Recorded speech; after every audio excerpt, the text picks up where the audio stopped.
dosen Ibu Fitri Rahmadani, SPD MPDI. Tujuan tugas ini saya buat untuk memenuhi tugas akhir semester 1. Pencabulan merupakan kecenderungan untuk melakukan aktivitas seksual dengan orang yang tidak berdaya seperti anak, baik pria maupun wanita, dengan kekerasan maupun tanpa kekerasan. Jenis-jenis tindakan pencabulan.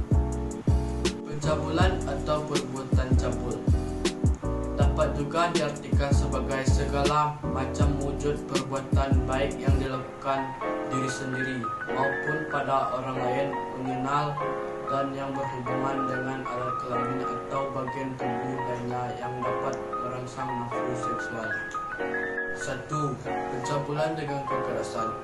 Pencabulan dengan tindakan kekerasan itu membuat orang jadi pingsan atau tidak berdaya, menggunakan tenaga atau kekuatan jasmani sekuat mungkin secara tidak sah, misalnya memukul dengan tangan atau dengan sengaja macam senjata, menyepak, menendang, dan sebagainya yang menyebabkan orang terkena tindakan kekerasan itu merasa sakit.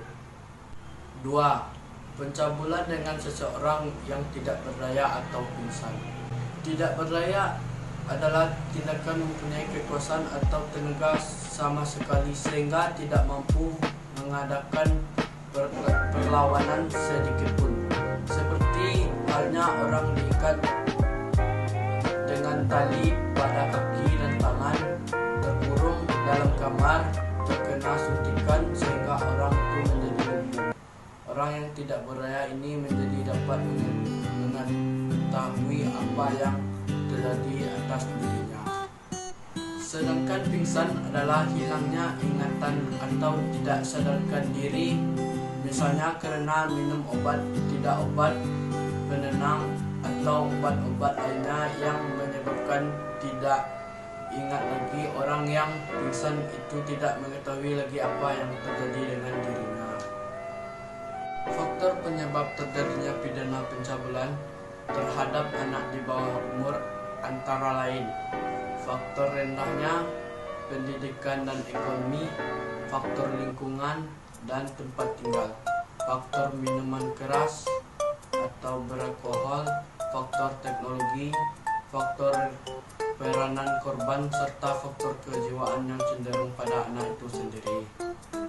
Berikut merupakan video mengenai kasus pencabulan.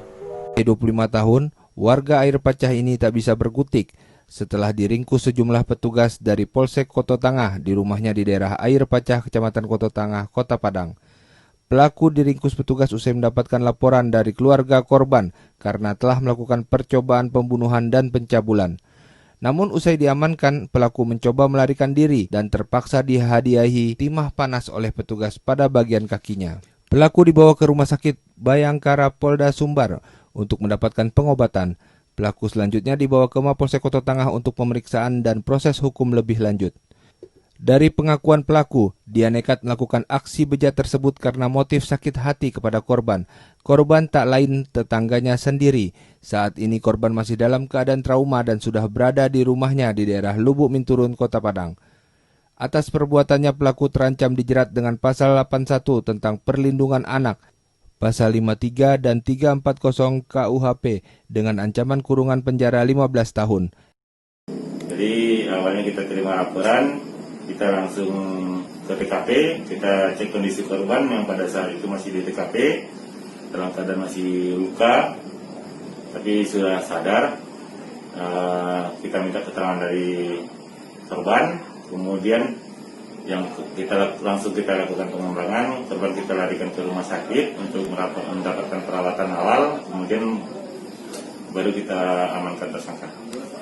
Pelaku sendiri melakukan terhadap korban ada beberapa kali penganiayaan yang memang bertujuannya untuk membalas dendam atas kejadian yang telah terjadi.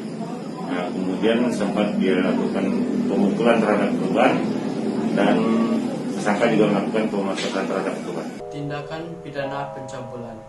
Ketentuan mengenai tindakan pidana perbuatan cabul diatur dalam perundang-undangan yaitu sebagai berikut. 1.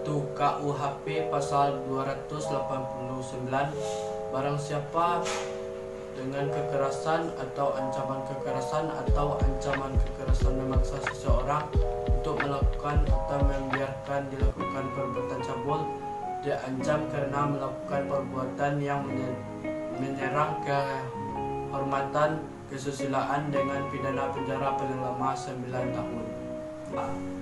KUHP pasal 290 ayat 2 diancam dengan pidana penjara paling lama 7 tahun barang siapa melakukan perbuatan cabul dengan seseorang padahal diketahui atau sepatutnya harus diduga bahwa umur belum 15 tahun atau kalau umumnya tidak jelas bahwa yang bersangkutan belum masanya kawin.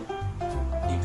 KUHP pasal 290 ayat 3 diancam dengan pidana penjara paling lama 7 tahun barang siapa membujuk atau menggoda seseorang yang diketahuinya atau patut harus disangkanya bahwa umur orang itu belum cukup 15 tahun atau kalau tidak berarti umurnya bahwa ia belum mampu kawin untuk melakukan atau membiarkan perbuatan cabul atau bersetubuh di luar perkawinan dengan orang lain.